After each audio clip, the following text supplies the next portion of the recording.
మెదక్ జిల్లా రామాయంపేట మండల కేంద్రంలోని కమ్యూనిటీ హెల్త్ సెంటర్లో హెచ్పివి వ్యాక్సినేషన్ కేంద్రాన్ని మున్సిపల్ చైర్మన్ గజవాడ లావణ్య నాగరాజు ప్రారంభించారు. ఈ సందర్భంగా ఆమె మాట్లాడుతూ ప్రాణాంతకమైన గర్భాశయ క్యాన్సర్ నివారణకు ఈ టీకా ఎంతో దోహదపడుతుందని, ఇది ఆడబిడ్డల భవిష్యత్తుకు ఒక రక్షణ కవచంలా పనిచేస్తుందని పేర్కొన్నారు. గర్భాశయ క్యాన్సర్ వంటి వ్యాధుల పట్ల మహిళలు, తల్లిదండ్రులు అప్రమత్తంగా ఉండాలని చైర్మన్ సూచించారు. క్యాన్సర్ బారిన పడకుండా ముందు జాగ్రత్తగా వేసుకునే ఈ టీకాను అర్హులైన బాలికలందరికీ వేయించాలని ఆమె కోరారు. ప్రభుత్వ ఆసుపత్రిలో ఉచితంగా అందిస్తున్న ఈ అవకాశాన్ని ప్రతి ఒక్కరూ సద్వినియోగం చేసుకోవాలని పిలుపునిచ్చారు.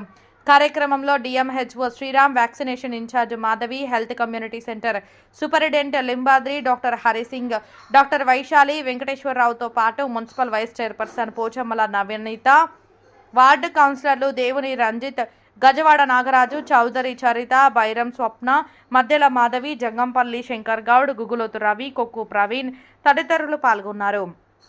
ఈ సందర్భంగా కమ్యూనిటీ హెల్త్ సిబ్బంది పర్యవేక్షణలో పలువురు విద్యార్థినులకు టీకాలు వేశారు. కార్యక్రమంలో ఆసుపత్రి సిబ్బంది, మున్సిపల్ ప్రతినిధులు పెద్ద సంఖ్యలో హాజరయ్యారు.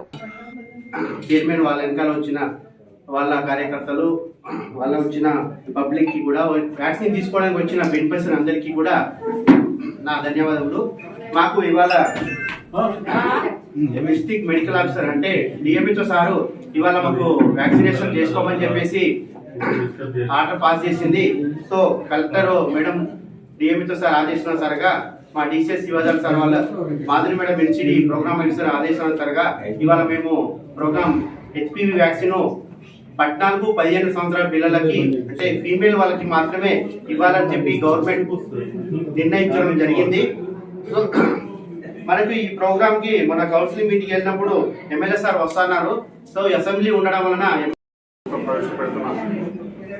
ఏదైతే హెచ్పివి వ్యాక్సిన్ 14 నుంచి 15 సంవత్సరాల లోపు మహిళలు, స్టూడెంట్స్ కానీ అందరికీ ఈ యొక్క వ్యాక్సినేషన్ వాళ్లకు వ్యాధులు సోకకుండా ఏదైతే మన ప్రమాదకరంగా తయారవుతున్న క్యాన్సర్ వ్యాధి ఇక్కడ అంతటా ప్రపంచవ్యాప్తంగా క్రూరంగా తయారవుతుంది.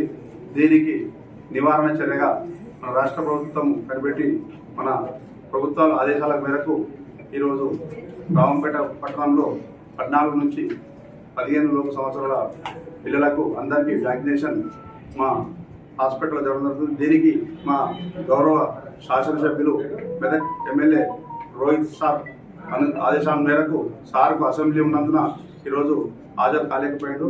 దీనికి ఈ యొక్క హాస్పిటల్ సిబ్బంది పూర్తిగా మంచిగా ప్రతిష్టంగా రామంపేట పట్టణము, రామంపేట మండలం మరియు నిజాంపేట మండలం ప్రజలకు అనౌన్స్ చేయించి ఎలాంటి దీనికి వేరే సైడ్ ఎఫెక్ట్స్ ఏమి ఉండయి, ఖచ్చితంగా ఈ వ్యాక్సిన్ తీసుకోవాల్సిందే అని చెప్పి ప్రచారం చేసుకుంటూ ఈ వ్యాక్సిన్ని ప్రతి పిల్లలకు అందాలని చెప్పి కోవడం జరుగుతుంది. దీనికి ఇక్కడికి వచ్చిన మా గౌరవ కౌన్సిల్ చైర్మన్, వైస్ చైర్మన్, కౌన్సిలర్లు మరియు పత్రికా అంటే హెచ్పివి వ్యాక్సినేషన్. హెచ్పివి అంటే ఏంటంటే ఒక వైరస్, హ్యూమన్ పాపిలోమా వైరస్.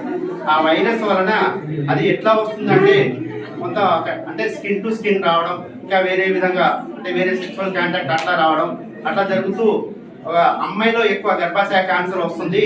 ఆ క్యాన్సర్ నివారించడానికి ముఖ్యమంత్రి రేవంత్ రెడ్డి గారు ఈ హెచ్పివి వ్యాక్సిన్ అంటే కరెక్ట్గా 14-15 సంవత్సరాల పిల్లలకి ఇస్తే మనం ఫ్యూచర్ లో గర్భాశయ క్యాన్సర్ నివారించవచ్చు అనేసి నిర్ణయించడం జరిగింది.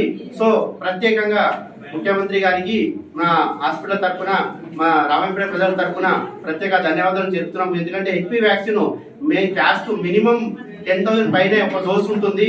అది గవర్నమెంట్ ఫ్రీగా మనకు ప్రొవైడ్ చేస్తుందంటే అది నార్మల్ విషయమేం కాదు. సో మనము దీనికి ఎవరు భయపడాల్సిన అవసరం లేదు. దానికి సపరేట్ గా ఏమైనా ఇబ్బంది ఉన్నా సపరేట్ పీడియాట్రిషియన్ డాక్టర్ ఉన్నాడు, ఎమర్జెన్సీ మెడిసిన్ ఉన్నాయి, ఒక టీం అనేది అలాట్ అయింది. సో మీరు దేనికి భయపడాల్సిన అవసరం లేదు. తీసుకుంటే మీకు ఎక్కువ ఉపయోగాలు ఉన్నాయి, నష్టాలు తక్కువది. సో దీనివల్ల మనం గర్భాశయ క్యాన్సర్, సర్వైకల్ క్యాన్సర్ మేల్స్ లో కూడా తర్వాత గవర్నమెంట్ నిర్ణయిస్తుందేమో చూద్దాం. ఇప్పుడైతే ఓన్లీ ఫీమేల్స్ 14-15 సంవత్సరాల వరకే ఇవ్వమని చెప్పేసి మనకు గైడ్ లైన్స్ పంపించింది. వాళ్ళకి మాత్రమే మనము ఇవ్వదలుచుకున్నాము. సో అందరూ దీనికి ఇప్పుడు 10th క్లాస్ వాళ్ళకి ఎగ్జామ్ జరుగుతుంది. సో వాళ్ళు తక్కువ రావడం జరుగుతుంది. ఫ్యూచర్లో తర్వాత మెల్లగా అందరికీ ఇమ్యునేషన్ అనేది చేస్తుంటాము.